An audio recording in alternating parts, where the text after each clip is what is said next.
I started taking a new look at my life. My weekly paycheck amounted to the grand total of $57. I was far behind on my promises, behind on my bills, and discouraged. I was far from making the progress. I was willing to work hard. That was not my problem. But it was clear that it was going to take more than hard work. And I didn't want to wind up at age 60 broke, needing assistance, like so many people I saw around me, not in the richest country in the world. So what do you do to change the direction of your life? I thought, well, I should go back to school. 1 year of college doesn't look that good on an application. But now with my family starting, going back to school seemed like a tough decision. I didn't have any money to start my own business. Money was one of my problems. I always had far too much month left over at the end of the money. I remember one time losing $10 and I was physically ill for 2 days over a $10 bill. Some of my friends tried to be cheerful. They said, look, maybe some poor person who needed it found it. But that was not really helpful. I was the person who needed to find $10, not lose 10. So that's where I was at that time in my life, behind on my dreams, and constantly wondering what I could possibly do to change my life for the better. Well, at age 25, good fortune came my way. And many times it's difficult to explain good fortune. Why do unique things happen to you when they do? Part of that is a mystery to me. However, my good fortune was meeting a man, a very unique and successful man. His name was Mr. Earl Schoaf. When I met him, I said to myself, I would give anything to be like him. I wonder what it would take. Well, to make a long story short, this very special gentleman took a liking to me, and a few months after I met him, he hired me, and I went to work for him. I spent the next 5 years working for him in several of his businesses, and then, unfortunately, he died. But I did get to spend 5 years with this remarkable man, and the best thing he gave me during that 5 years was not a job. The best thing he gave me was the benefit of his philosophy, the fundamentals of living successfully, how to be wealthy, how to be happy. And sure enough, his ideas worked for me. So I will always be grateful for meeting someone who made a difference in how my life worked out. I am sure if Mr. Schoaf were still alive, I would have called him one more time today and thanked him for sharing the ideas and inspiration that changed my life. For many years, I shared this philosophy for wealth and happiness with my business partners and met with equally exciting results. I am primarily a businessman, not a professional public speaker.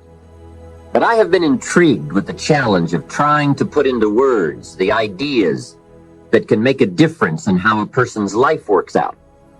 And now I have the chance to share these ideas with you. I don't claim to have all the answers on how to do well, but I do have some answers that have worked extremely well for me and thousands of others. Take these ideas and edit them all you wish. You certainly don't have to buy everything any one person says. But give me a chance. If something sounds good, try it. If it doesn't make sense, discard it. Remember, don't be a follower, be a student. All the ideas we'll discuss in these cassette sessions will stem from a group of very important key concepts.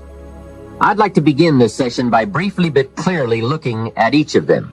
It is the key word in making our lives work well.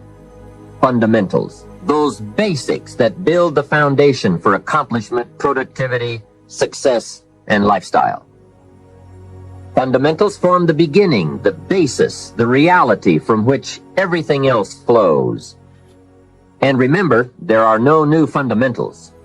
Fundamentals are old, well established. Beware of someone who claims to have a new fundamental. That's like someone who claims to manufacture antiques. We would have to be suspicious, right?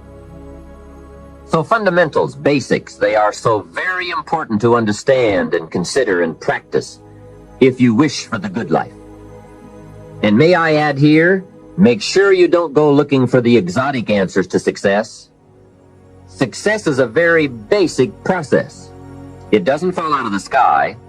It doesn't have any mysteries, nor does it fall into the realm of the miraculous.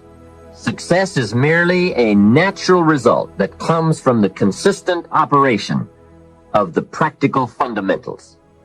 As someone wisely remarked, to be successful, you don't have to do extraordinary things.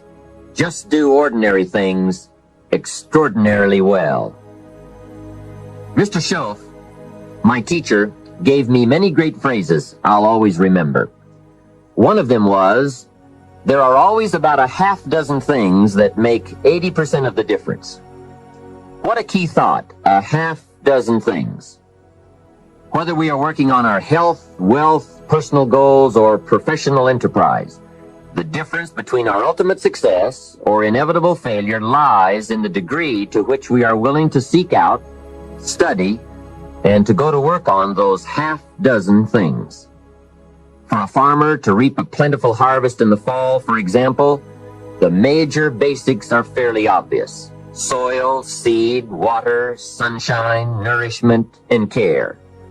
Each fundamental being equally in need of study and attention, for together they bring about the best chance for a successful harvest. A good question to ask before undertaking any project or setting any new objective, then, is what are the most important half dozen things that will make the major difference in how it works out? So whether the enterprise is art or architecture, music or sculpture, mathematics or sports, business or farming, success or lifestyle, it's the fundamentals that count. To understand them and to practice them is to take the first intelligent step toward accomplishing your objectives and living your dreams. The second key word for us to consider is wealth. Wealth is a word that brings about a wide variety of mental images, and that is part of my purpose in these cassettes, to provoke that wide variety of mental images, for that is where the dreams are, that is where the inspiration comes from, and that is where true incentive is born. The mystery and mixture of mental image, the stuff and the staff of life. Its right use, its constant use, is the way to a life unique and a life abundant.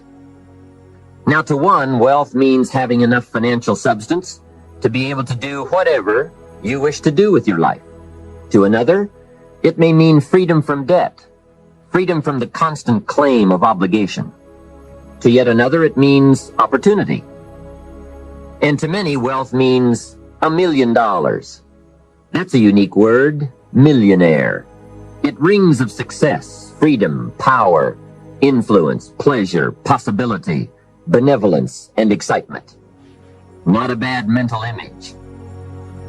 Now we could talk of the wealth of experience, the wealth of friends, the wealth of love, the wealth of family, the wealth of culture. Wealth of many kinds. However, in this program, we are more specifically going to talk about wealth in the sense of financial freedom. Wealth that comes from the conversion of effort and enterprise into currency and equity. For each of us, the amount of money required to be wealthy will differ.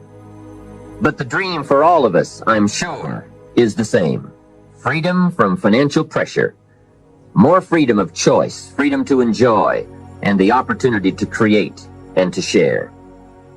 Wealth, the possession of great financial resources that improves the quality of your life and gives you added dignity and expanded lifestyle.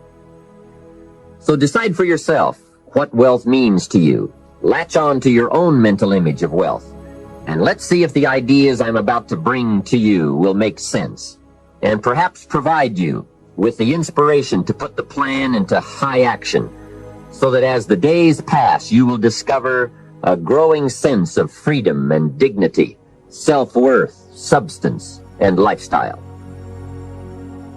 The next key word is happiness, the universal quest. Happiness is a joy that most often comes as a result of positive activity. Like wealth, it too has a wide variety of meanings and interpretations. Happiness is both the joy of discovery and the joy of knowing. It is a result of an awareness of the full range of life, the color, the sound, the harmony. And it is the joy that comes from designing a life and practicing the fine art of living well. Happiness is being able to explore the offerings of life by perception, response, and enjoyment. Happiness is both receiving and sharing, reaping and bestowing. It is being able to feast on harmony as well as food, on ideas as well as bread. Happiness is the deliberate act to create a wider world of experience and awareness. Happiness is having a handle on disappointment.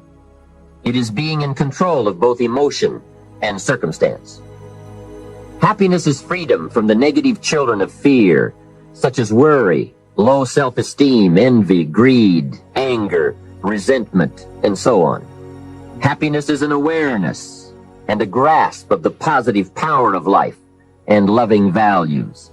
It is an order of thought, activity, and lifestyle.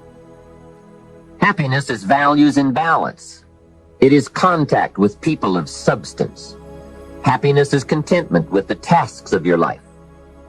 It is thought inspired by, organized with, and rooted in your personal philosophy.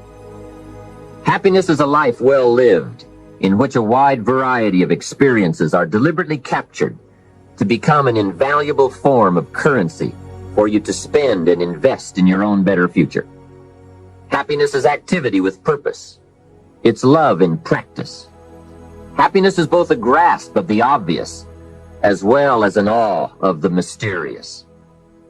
But for most people around us, happiness seems to be either something left behind or something yet to be discovered. Like all the good things in life, happiness is elusive by nature, but not impossible to capture. A major key for bringing joy into our lives lies in the next word we shall briefly examine: discipline. If there is a magic word that stands out above all the rest, this is the one: discipline. And in this program, you'll discover how positive this word is. Discipline is the bridge between thought and accomplishment, the bridge between inspiration and value achievement, the bridge between necessity and productivity. Remember, all good things are upstream. The passing of time takes us adrifting, and drifting only brings us the negative, the disastrous, the disappointment, and the failure. Failure is not a cataclysmic event. It is not generally the result of one major incident, but rather a long list of accumulated little failings. Failing in life is failing to think today, failing to act today, failing to care, to strive, to climb, to learn, to keep trying day by day. If your goal requires that you write 10 letters today and you write only 3, you are down 7 letters. If you want to make 5 calls and you only make 1, you are down 4 on calls. If your plan calls for saving $10 today and you save none, you're down $10 today. Now the danger is looking at an undisciplined day and concluding that no great harm has been done. It doesn't seem like such a bad day. But add up these days to make a year, and then add up those years to make a lifetime. And perhaps you can now see how repeating today's small failures can easily turn your life into a major disaster. Success, on the other hand, is just the same process in reverse. If you plan to make 10 calls and you end the day making 15, now you're up 5 calls. If you then get up a few on letters, move up the savings numbers, you can see what a massive difference it could make in a year, and what wealth and accomplishment awaits for a lifetime. Discipline is like a set of magic keys that unlocks all the doors of wealth, happiness, sophistication, culture, high self-esteem, pride, joy, accomplishment, satisfaction, and success.